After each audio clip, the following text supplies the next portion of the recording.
Who's that, Piper? Woo!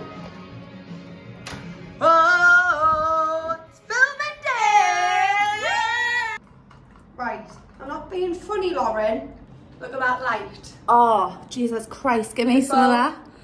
Beautiful. Hello, my name's Sophie. My name's Jen. Ready? Yeah, actually an issue. That's so my maybe. call. Oh, sorry. Right. Christmas. Hi. Well, I just can't do that, Right, Lauren. I no. hate it. right, stop.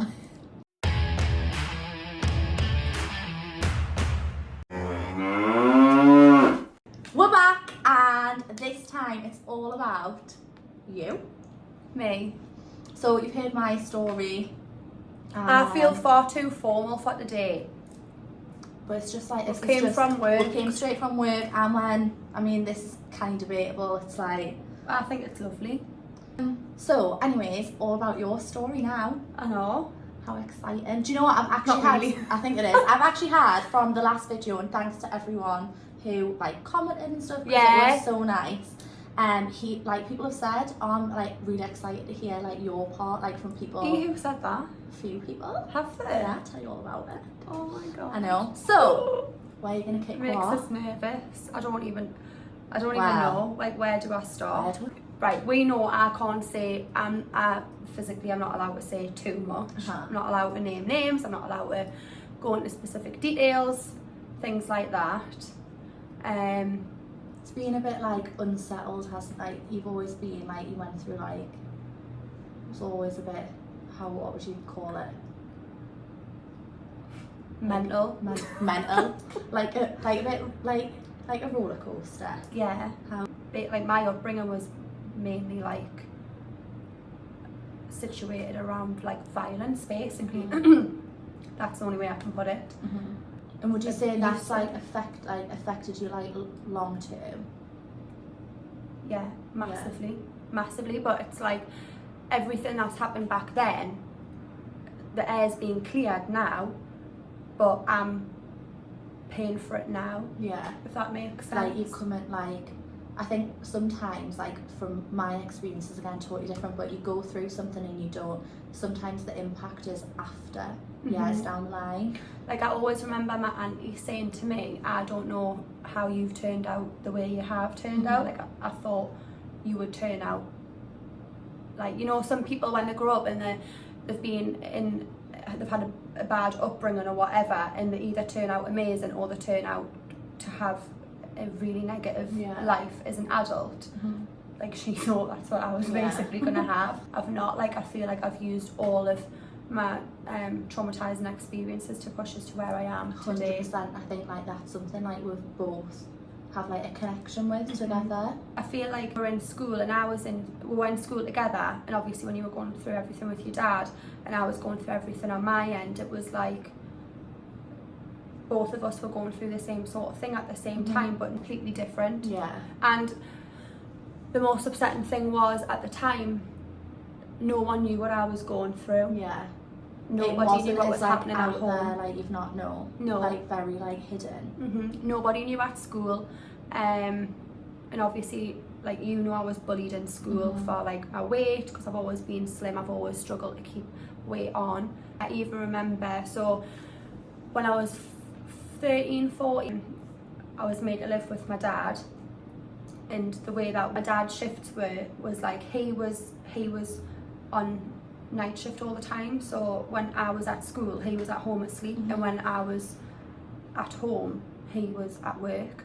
So I basically brought myself up. It's like bodies passing type thing. Yeah. That you didn't have. And I think like looking back at you at school, you wouldn't like even like as close we were. It wasn't until the last few years that I've really understood like what you went through, because something that I don't know, like you might have felt like you had to keep closed doors, and with, as you just mentioned, like the bullying and other like what you go through at school, why would you expose that side of your life to and put it out there when you're getting all of that negativity back, and your home environment's like that? Why would you then want to create your school environment?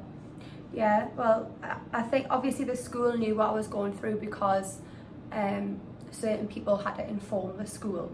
So like the school knew what was going on back at home, but I never told any of my friends. I think, I don't know, like I don't think I was embarrassed, but I think I was more like, I just didn't want to. Protecting yourself. Yeah, and so obviously like with my dad going out and everything for work and I was at home, I had to bring myself up, I had to cook for myself, I had to clean for myself, like wash my own clothes, iron my own clothes, clean the house. Like I basically was made to be the woman of the house. Mm-hmm. And I remember coming into school one day, right, and I remember sitting in Spanish, and this is before I learned how to iron. Right, and like do you know what, like I want to laugh about it now, but at the same time it does still make us angry. I remember sitting in Spanish in a group of lads, like there was a row of girls and a row of lads, and the lads opposite us, I heard them talking about me and I heard them talking about my clothes and stuff, and then they made a joke and they were like, Sophie, you're pure crease, right? Mm-hmm. And I didn't cotton on to what they were, I was like, what they're going on about, like I'm literally sitting here with my mouth shut, not saying anything. And I feel like in school, like I was out there with the girls, like dead loud and stuff, but as soon as the boys came, I was, because they were mainly the ones that would bully me, like I was scared to say something. Not all of them, it was just like a couple of them that like it obviously went, like, teachers got involved and stuff and it went further, but like I was scared to say anything. And then they carried on going on and on and on, and then they were talking about my shirt, and like my collar was completely creased up, right, like crinkled up. And then I was like thinking in my head, they're making a joke about my shirt because my shirt's creased, so they're going, oh, you're a crease, right? And like I remember getting home that day, I don't even think I've told you this, I remember getting home that day and literally just like having a full-on meltdown on my own and thinking like, what am I doing? Like I'm having to go through all this at school and then go through all of this back at home. I think like that shows as well that just one comment, like people don't realise what one comment can do and what someone's going through and what the backstory to that. Well, he wasn't to know that I was literally living on my own basically, fending for myself, like cooking for myself, cleaning for myself, washing my clothes, cleaning the house.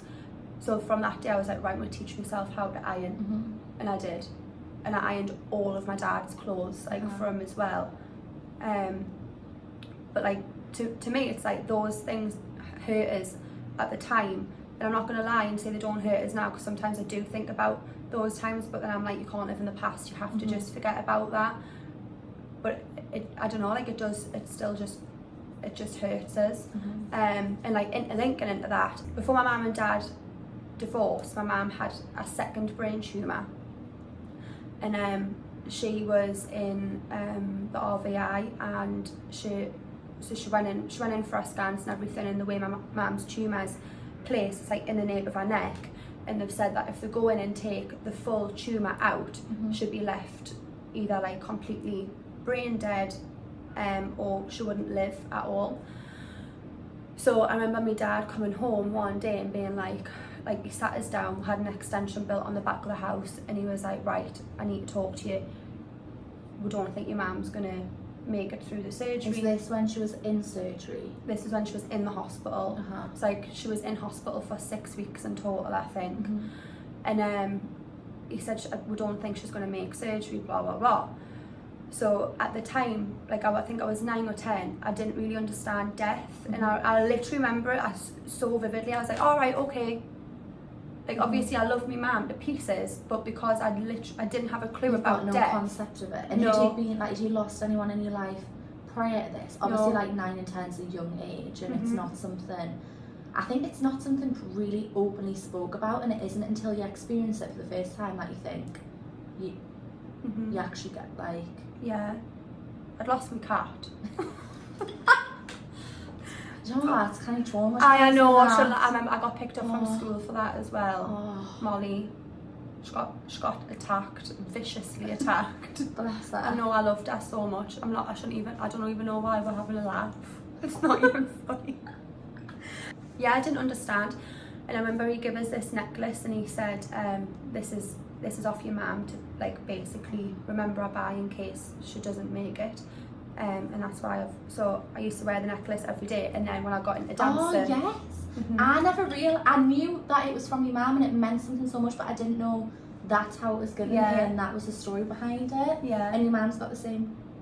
She's got a similar one. Similar. But yeah, so because I wore it every day, and when I seriously started dancing, I'll get into that later, when I seriously started dancing, I had to take it off. Like, I wouldn't like wear jewellery in the studios, and as soon as I left school, I got it tattooed on my wrist, which is the fairy. Like, it doesn't even look that good. But to me, it like means like I'll never change it. Tattoos are like that though, aren't they? Like at the minute, I hate meeting. Like if you meet someone new, and like I've got my tattoo down my arm that I got after my dad died, and I panic. Me thinking when someone asks what it is or what it means to us, I think, ooh, yeah. But it puts me on I'd edge. never regret it because they mean so much. Yeah. Yeah. But yeah, I remember. So this is linked into school. So obviously, I was going through all that with my mum, and I was really upset in school. And I remember telling people in school, like, my mum's got a brain tumour, blah blah blah, and like that's also when bullying started, which I just didn't understand, because people were like, oh, she's lying, like she wants attention, her mum's not got a brain tumour, like, and like typical kids, I know someone who's had a brain tumour, like, and your mum wasn't like this person. I'm like, you've never even really seen your mum in your life, so what are you talking who about? are you? Yeah. I just feel like I had to put up with a lot during school and inside school at the same time. School is like a vicious, it's like being in a do you know what it reminds us of? You know that scene in Mean Girls when she sees it like the African savannah and she just wants to like and everyone's tearing chunks out of each other, like that is the reality. Like it's brutal. It's, you know when people are like, oh, I miss school, I'm like why? I miss elements because we had an absolute I miss laugh. us, like having a laugh, and I miss like us outside of school, but I don't miss school. No. Sorry, like. It's like a fight for survival. It's like the fight. What is it? The thing of the fit. What? The thing of the fit. I know what you. That. That. Survival like of the that. fittest. Aye, that one. That one. Literally. Absolute murder. And everyone was saying like, oh, like, you know, she's gonna come out and she's not gonna do anything with her life. This is gonna happen. Blah blah blah. Because I was literally like, I didn't have a base. Like, I had no one to look after us. I had no one to properly guide us. Like, this is going to sound terrible because I had family, and I have a beautiful family, and I love them so much, and I have a huge family, but no one knew. Yeah. Nobody knew what was going on. That was the most difficult thing, and I wasn't allowed to tell anybody. So it was like. And your dad was struggling with his own battles, and your mum was obviously struggling with his. Yeah. There was. Around my life when I was young, there was a lot of different types of abuse, like mental, physical, alcohol. Again, like it's just talking about it, and if someone sat there who is experiencing something like that now, it's like, okay, I'm not the only one. No. And like you say, you kept it hidden, like your home life and you'd come into school, and it was like two separate things, and I guess like people probably deal with it in the same way you do. It's just hard because it's like, I think there'll be a lot of children out there who have either at the time really suffered, or like me, like bring it with them. I it's so difficult because I remember as a child also being told like, you've got such a cold heart, you're just shallow. But for me, what I used to do was block everything out. So yeah, I was very strong-minded as a child, and I think that kind of comes from my dad, because obviously I'm a daughter of an ex-squad, and he, with him being in the army, everything's regimental. There's like, there's no such thing as mental health. There's no such thing as you're down. There's like, you're fine and you crack on, and that's what I was brought up to be like. So I shut everything off, and I was like, it was like all this chaos was playing in the background, and I was just getting on with my life as normal as I could. And going back to you saying like you were so strong-minded, like that is just what you always had, like you've always had a vision, you've always had a goal to go to. And I think looking back, and the way people would give you grief about it and be like, that's not going to happen, or you're not going to end up anywhere, seeing it now, it was like, it's complete jealousy is the right word, or like intimate, like I think. Yeah, I think I definitely think kids are jealous.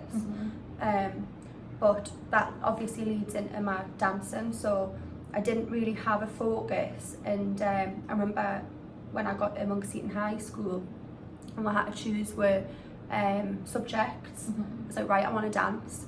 And like in my mind, bearing in mind I had hardly any dance training, nothing. I used to Just the I used to go to line dancing, man. No, you didn't. In Gateshead when I was little at my granddad's local. No. I did. That was my dance training. Did you? Yeah. Every Tuesday. So funny. I know. Right, I'll be getting you doing that next weekend. I don't. Wait. So yeah, I saw the subjects. I was like, right, dance, I can do that. And in my head at the time, like, I thought I'm amazing. Like I can do this, and I'm not blowing my own trumpet, but I actually was. Yeah. So I took dance. I got A stars in absolutely every single exam that I had with Miss Lavery. And I was put at the front for every piece. And she was like, what dance school do you go to? I went, I don't. And she said, what do you mean you don't go to a dance school? I was like, well, I just don't go. Like, this is me dance. Like, I've learned here. And she was like, well, what do you want to do when you're older? And I was like, I want to be a dancer. And she said, right, so you need to go to school. Like, it's all well and good you training here, but you need to be actually properly trained. So then that's when you obviously introduced me to Joe, and I went into Dakota, and we had like one lesson a week. And then every Thursday night, wasn't it, after school? And the first dance was what's it called? Shakira. Yeah. And I remember just being there and thinking, oh my god, I love it. Like I absolutely like thrived. And I used to bear in mind, I bet it was like an escape. Yeah. And a total like a lot of people, I don't know, you obviously know way more dancers than me, but through my mum and people I speak to and that sort of stuff, like they say it's like a complete release, and like you just let everything go. It's like all of your endorphins. Yeah. I loved it. I loved Joe. I loved the studio. I just loved it, and I just loved how she taught us as well. It was just so fun. Like it wasn't. I remember. It wasn't strict. No. It was just like. We had such a laugh. Like we were such a good group of like mates as well, and it was just lush. Yeah, and she. It felt like. I don't know really how to explain it. I would never say Jo was like a mum to us, but she was like more like a role model. Like I remember her telling us about her first job at Disneyland and just looking at her and thinking, oh my god, like that's what I want to do.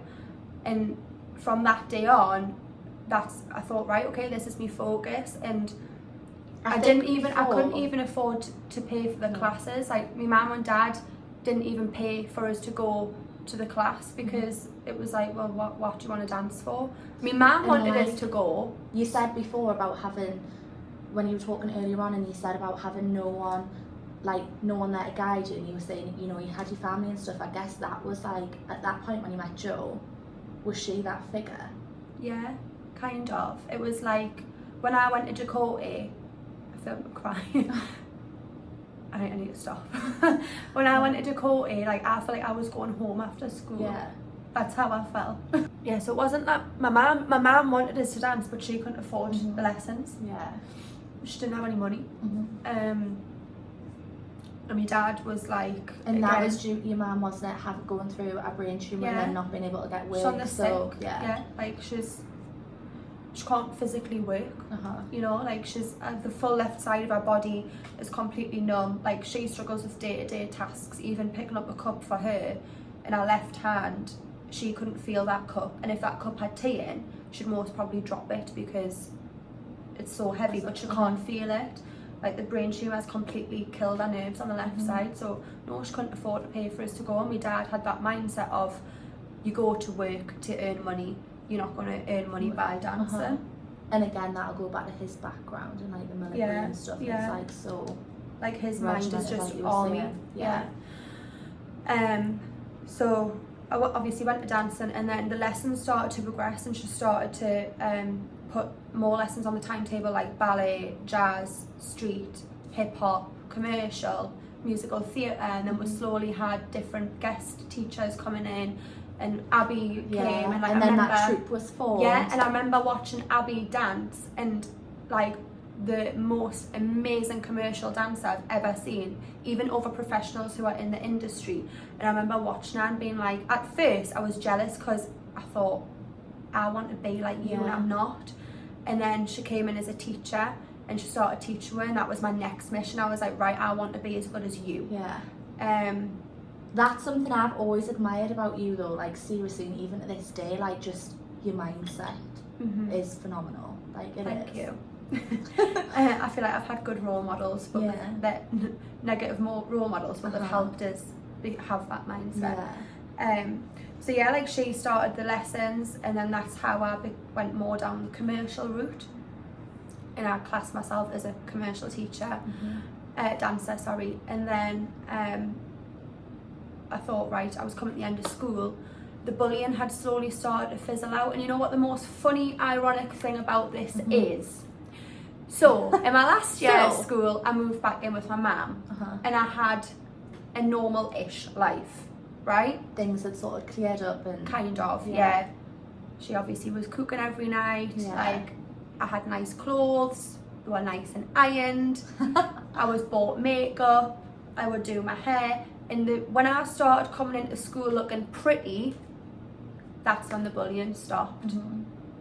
And the most sad thing is about that is, 4 years ago I was out in Newcastle on a night out, and this specific bully bumped into me in a nightclub. You weren't with me this night, I was out with my cousin Callum, and I crossed him on the stairs, and I took a double look, and I was like, is that him? And as I took a double look, he took a double look, and he was like, oh my god, is that you, Sophie? And I went, yeah. And he was like, my god, like, you've blossomed so much in school. And I thought, you know what, like, cheers for the compliment, mate, but Jesus, like, talk about backhanded. It just shows you that some people like that mentality just... It's all about sticks. appearance, because all the pretty girls that were in school never got bullied, right?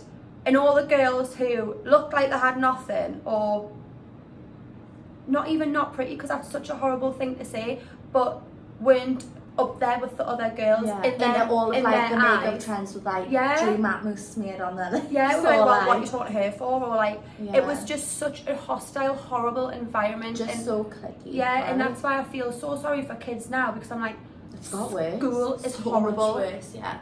Like, there needs to be more done about bullying, because that's obviously mental health, and that's where I'm leading to next. So yeah, so anyways, I was coming to end of school, and I was like, right, I want to go to college and I want to do dancing. So I auditioned to get into Gateshead College. I was absolutely diabolical at ballet, like diabolical. Didn't know my left foot from my right. And I remember being at the bar and having to do this simple routine in the audition, right? And it was like 2 counts of 8. Didn't have a clue. Like, it was frappes, right? You probably don't even know what frappe is that not a drink from Costa? Right, but that's what it About was. 3,000 calories with all the cream on top. Frappe? Frappe? No, frappes. Gonna do frappes, and I was stood there thinking, bloody frappes, what's a frappe like? So anyway, she started teaching this combination. I was like, oh my god, my feet don't move that quick, and they didn't. And I remember the teachers were sitting there laughing at us. Simon at the back. And I was like, oh my god, like, if I don't They were laughing at you? Yeah. And I remember thinking, if I don't get in here, what am I going to do? I'm not good at anything. Well, you know I'm not good at anything. You were in all my sets. I was rubbish at maths. I had That means I'm not then, does it? But Talk about backhanded comments, like. But then that's like me, we both went down like the art That's side, what the I'm going to creative say, route. yeah. Like, we were the idiots in school. Lauren and Sophie is thick. They're never going to do anything. I'm not being Don't funny. even sit your maths GCSE, what's the point? Excuse me. Literally, right? And so I'm we sat had here that extra teaching maths tuition, now. didn't we? Uh-huh. And I scraped the C by the skin of me teeth. And I don't even know how, because that's when your dad passed. You Yeah. weren't even in. So yeah, so anyways, I remember being in the audition and thinking, I'm literally, if I don't get through this, what am I going to do with my life? So anyways, did the ballet, crap.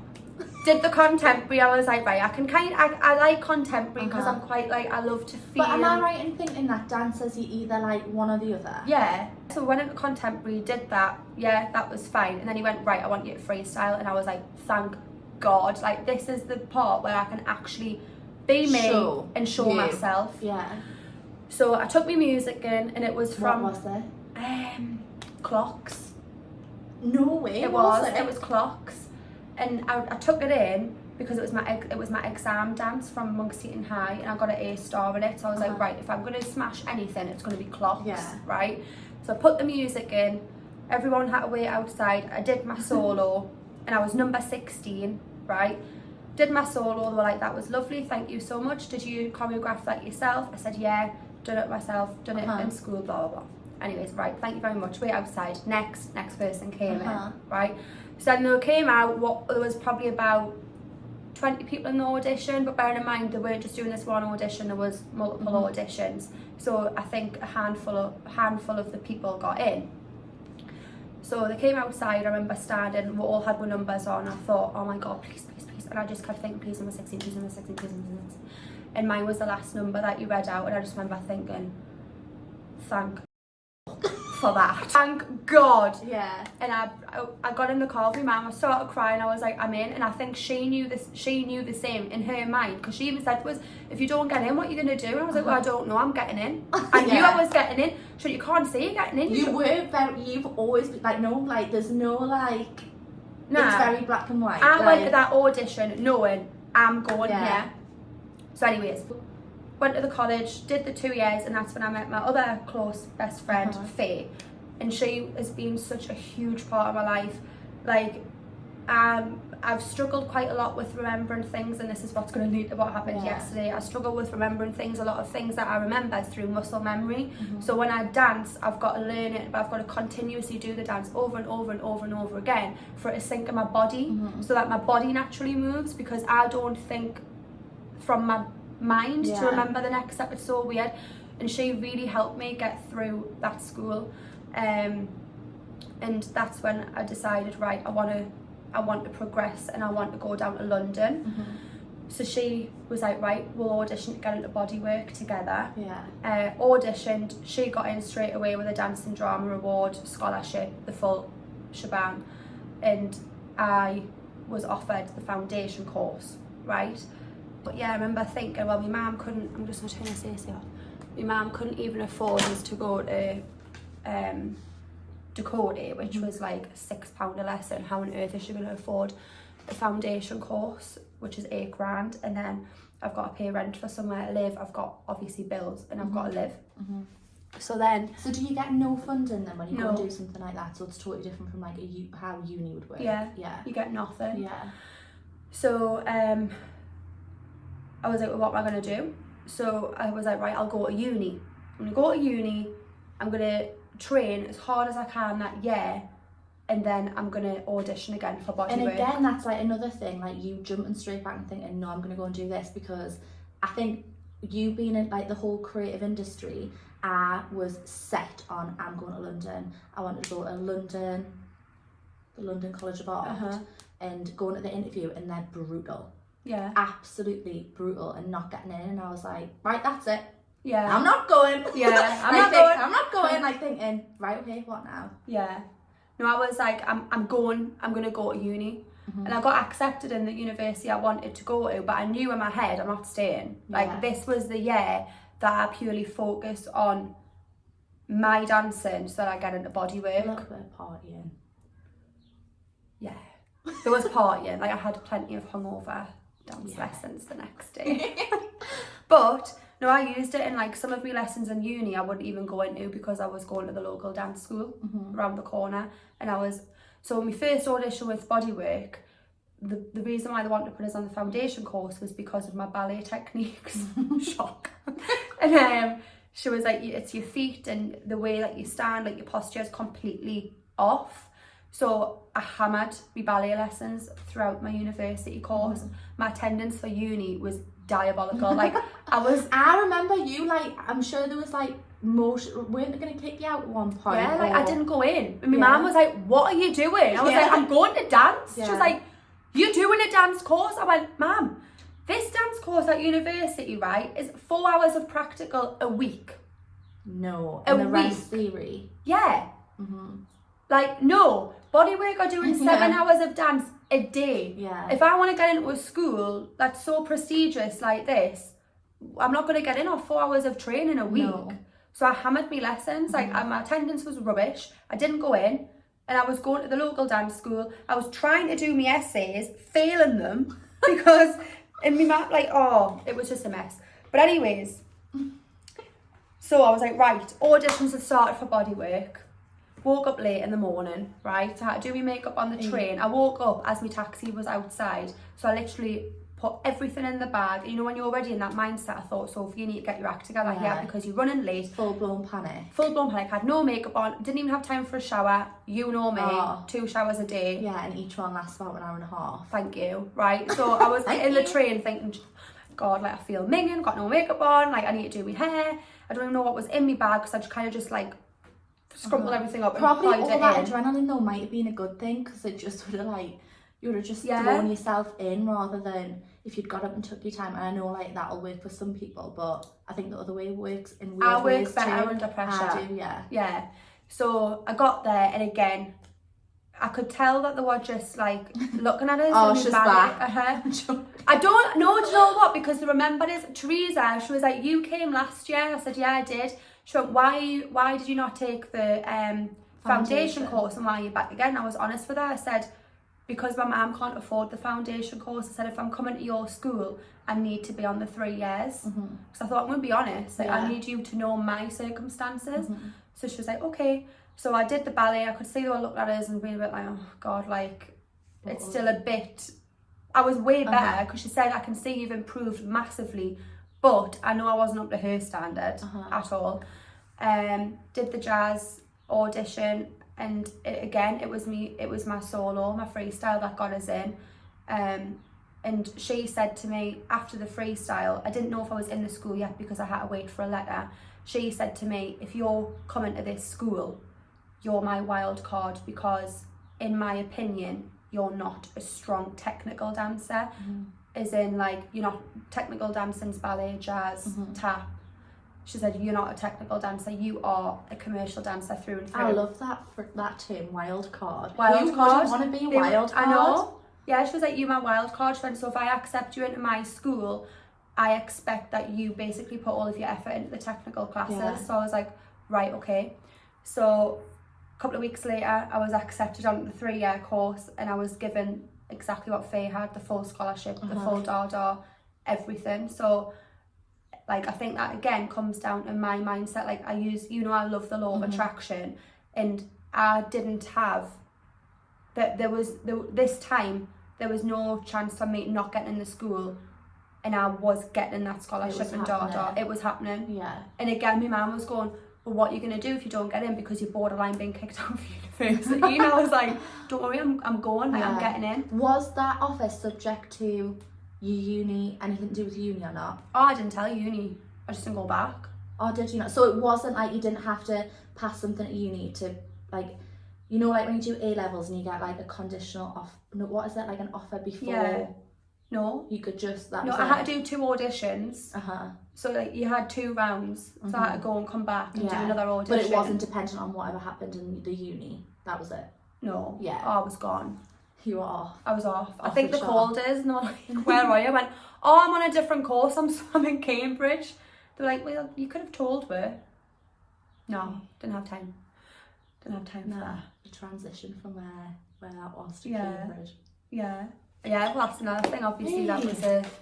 Anyone want some chocolate? So Lauren, basically, I don't want to go delve too much into this situation, but at the time in uni, I lived in London, and again, I was in a hostile, horrible environment, and you came and rescued me. Rescued you. Brought us back to the northeast of England. After about passing my driving test. Maybe he's like, I'm going to say 4 weeks. Took my mum's car, didn't I? Aye, wasn't it an Straight extra? down, yeah. Broke the suspension. Straight down there, what's that road? M1, whatever the hell it is. I had a bike, an actual bicycle in the car. Does your mum know this? Now you do, Kate. I had a bicycle, drawers, all my clothes. We basically couldn't see each other in the front of the car because was it like an error or something, like coming straight down the middle? Yeah, it wasn't some man like flashing yeah, like 2 o'clock in the morning. 4 4 weeks after passing my driving test. Yeah.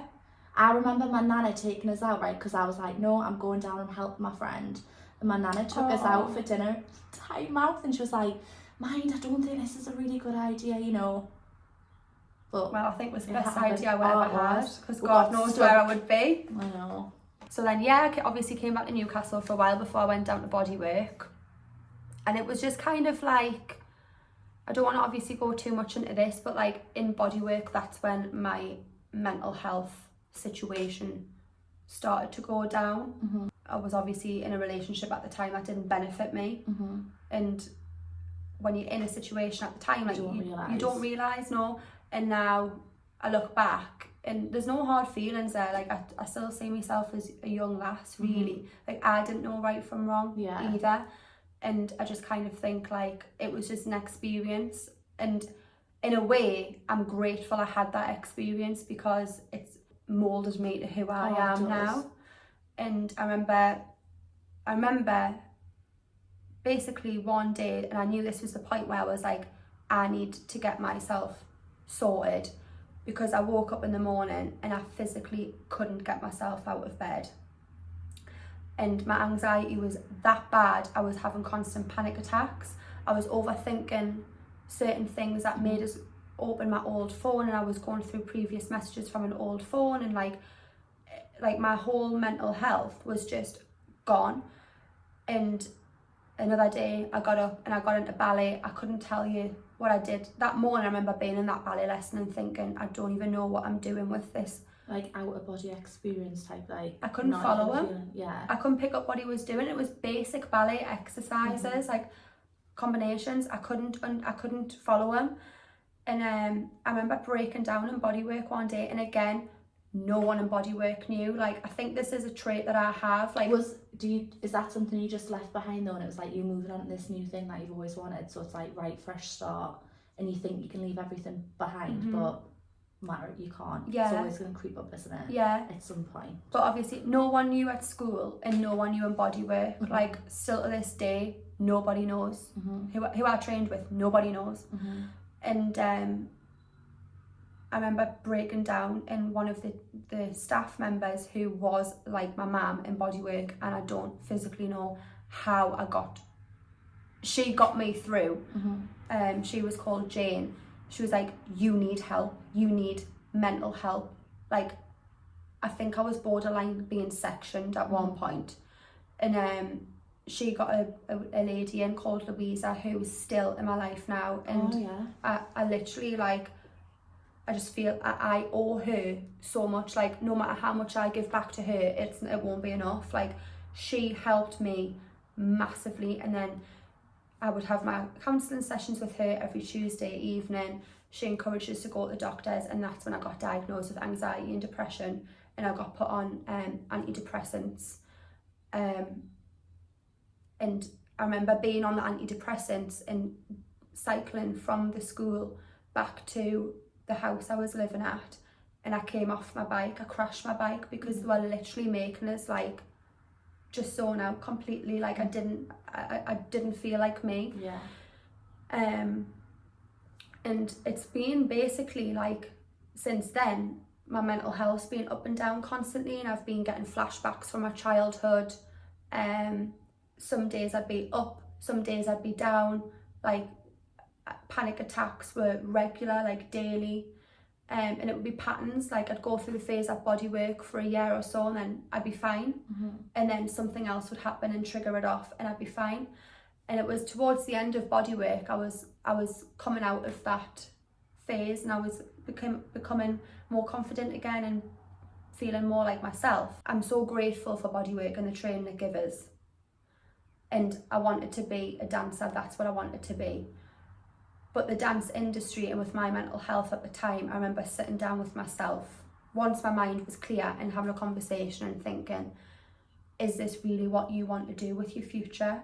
My vision was to be a successful woman, to have a lifestyle that I wasn't given as a child. It was to have a beautiful home. In my mind, I was like, I don't want to have to think money's an issue. Or go through them struggles that you've watched your family go through, and then you do it yourself. Yeah, like my children are not following in my unhealthy footsteps. In my head I thought, right, I want to be able to put not just a roof over my head or my children's head, I want to be able to put a beautiful, beautiful roof over my kids' head. I want to be able to eat the best foods. I want to be able to go shopping and not worry about what I'm spending or look at money. So I was like, right, I don't think this industry is actually good for me after loving dancing and loving. And it takes all the like, I know obviously bodywork was more like formal, wasn't it, and stuff, but then I don't know, do you feel like the part that you actually love doing is like took out of it when you get thrown into like the real world with it? Yeah, but you know what I think dance was for me?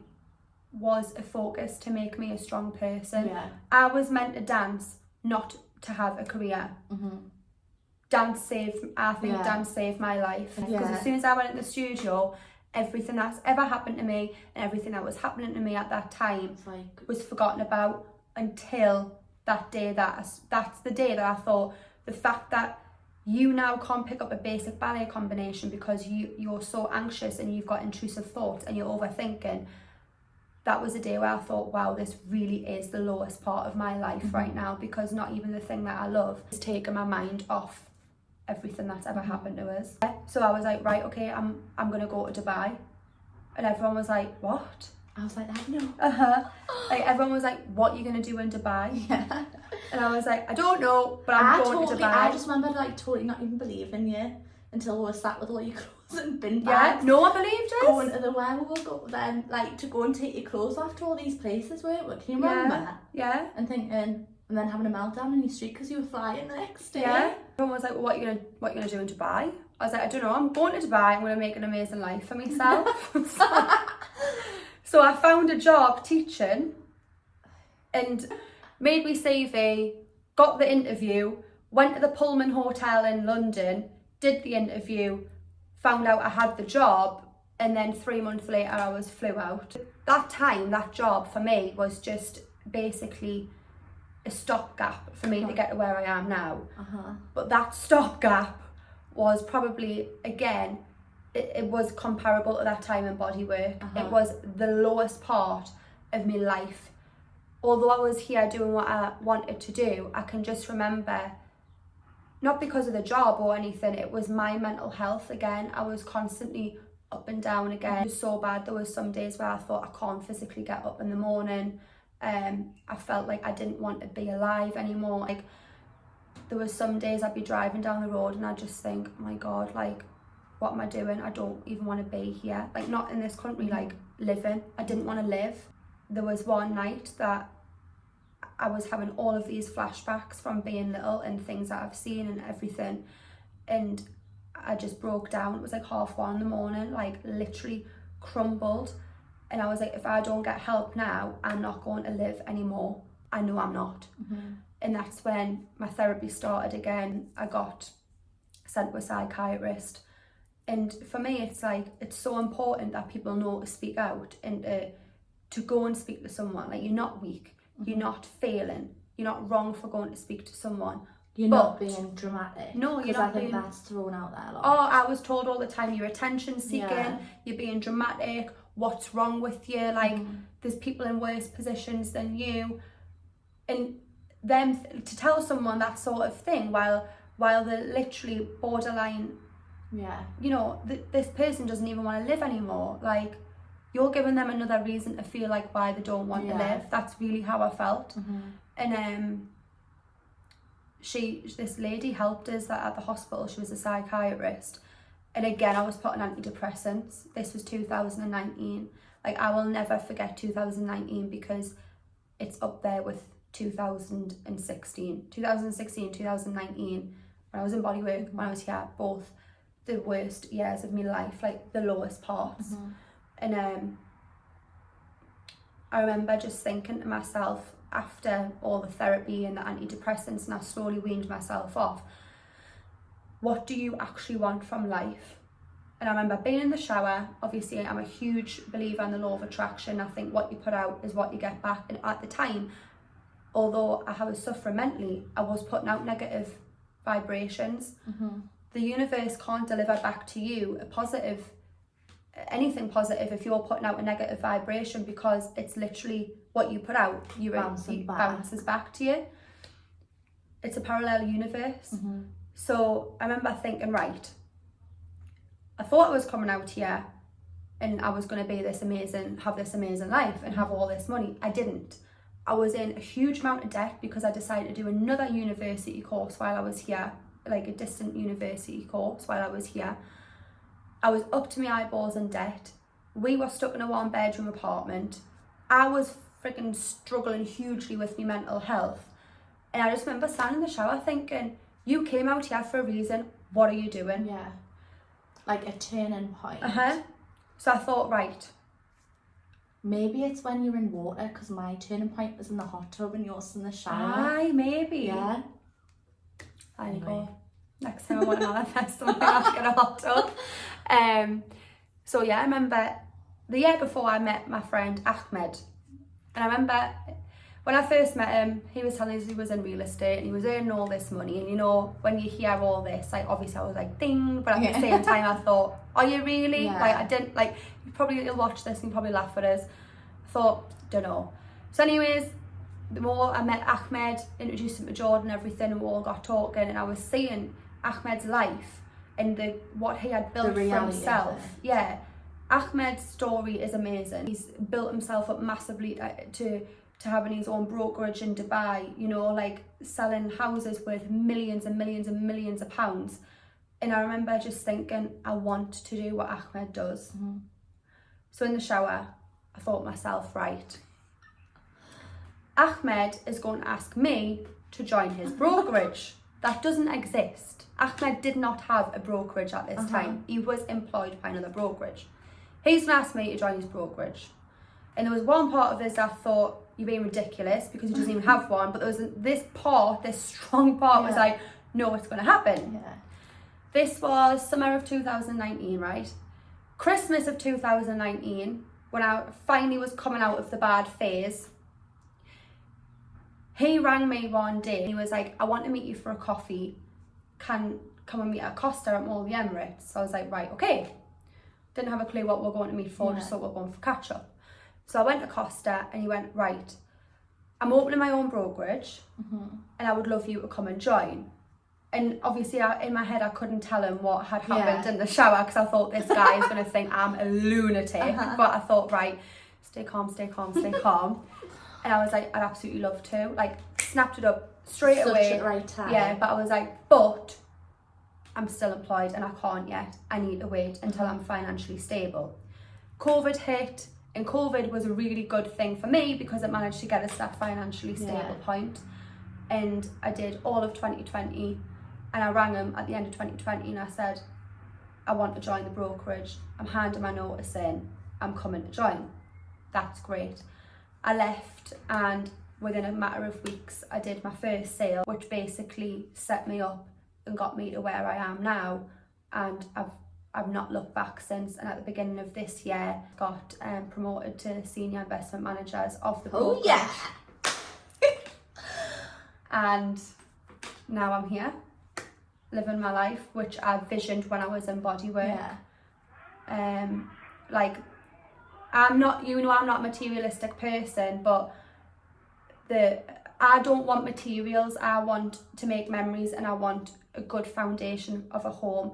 But I even remember 2019, that time when I was thinking about this, I made a mood board and I put on the mood board. I remember you talking, it was all the time about your mood boards and stuff. Yeah, I remember making the mood board and thinking I want to be in Dubai city centre, because obviously I wasn't at the time. I wanted a Range Rover, I wanted to be living in a villa, 3-bedroom villa, I wanted to be working in a brokerage, and I've literally working in a brokerage in the middle of Dubai, in a villa or townhouse, whatever you want to call it, with my Range Rover outside. And I know that's not what's important in life, but the fact that what's important to me is every single thing I've gone through since being a little girl has been motivation to get to where I am. And what I think is important to other people is, no matter what you're going through, whether you're living in a volatile household and you're witnessing abusive behaviour every single day, whether you are a victim of abuse, or, you know, whatever,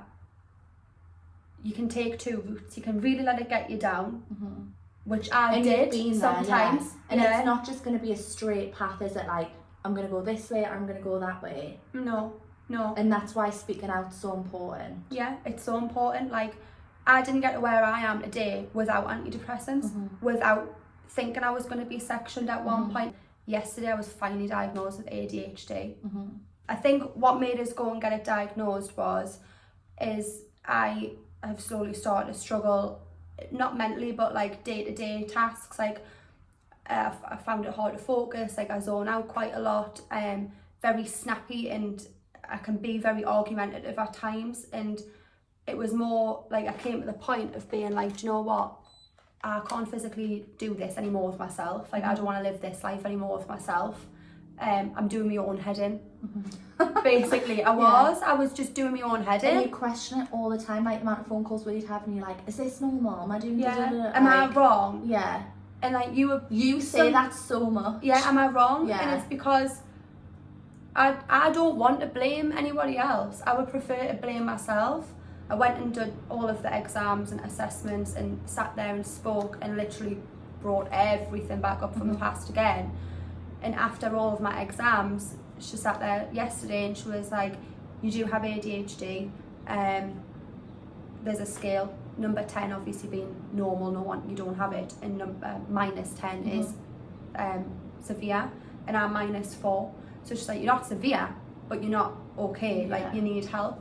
So you're okay. I'm okay, but I have it. Yeah.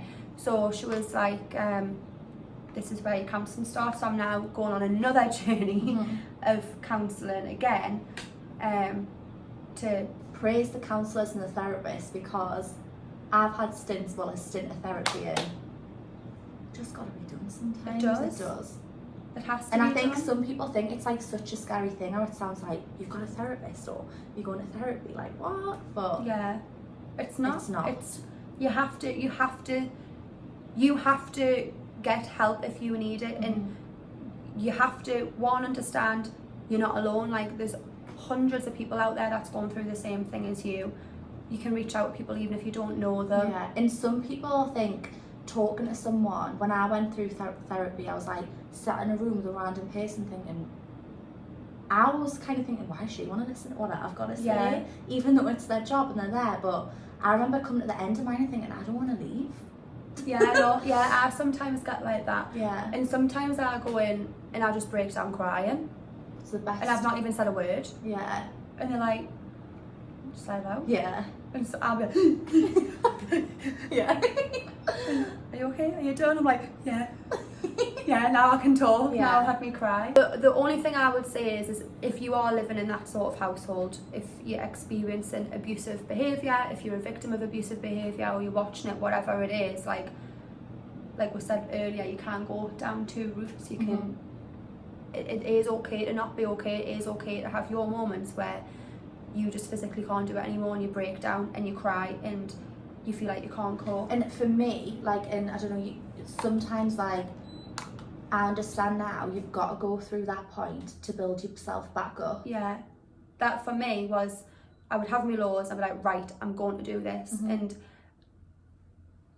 in a way, as weird as this sounds, I'm glad I've went through everything I've gone through in my life, because I think if I had an easy childhood in a normal household and it was plain sailing, I don't think I would be here.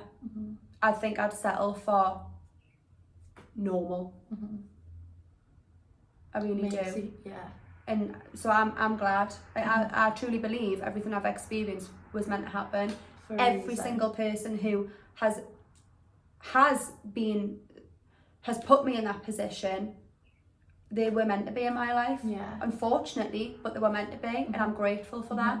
And I thank them so much for putting me through what they put me through, because if it wasn't for them people, I wouldn't be doing what I'm doing today, and I wouldn't definitely not have the mindset that I have now. Like, it's so important to me that I go out and I smash every single goal I put my mind to, and that's what I want other people to believe that they can do, because you can.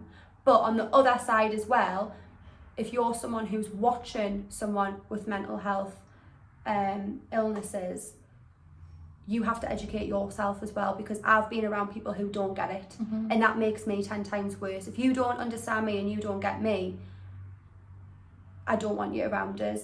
It's not anyone else's job to fix me. I don't expect anyone to fix us. I'm strong enough. I've got myself here today. I don't need you to fix my mind. I fix my own mind. But don't put me down for my mental health. You don't need anybody in your life. Everyone who is in your life is in your life for a reason. You can choose to keep them or you can choose to let them go, right? And people come and go at different times, Yeah, don't they? which is fine. You're strong enough to know that you are put on this planet alone. Like, I came into this planet on my own with parents, but I came here alone. I'm leaving alone. I don't need people to help us. I can do everything alone. So if you're with me and respect what my mind is. And they're the people you want on this journey and this adventure with you. Otherwise, don't be with us. Don't be a friend. Don't be my family member. Don't be my partner. Next. Do you know what I mean? Yeah. Even like people, like you were saying before, like friends and family who are maybe like experiencing someone in the position like maybe you've been in, or someone that's going through the struggle, like listening to that helps, gives awareness on that side too. Like it's raising awareness on both sides, isn't it? So that's what I want, because it's not just people who have mental health that need to learn about it, it's the other people who's supporting them and family members. And sometimes it's through no fault of their own. No, people don't understand mental health. That's okay. Yeah. Anyhow, here we go again. Would be sat here for I know. 5 Do you know hours. what? You'll be thinking, Jesus Christ, the thing I could have done in that time. Blue waters. Blue for a little waters. wonder. We'll put it on the story. We'll get it on the Instagram. Get on the Instagram. Get on the gram. Right, we'll do that. Aye. What about that? What about that?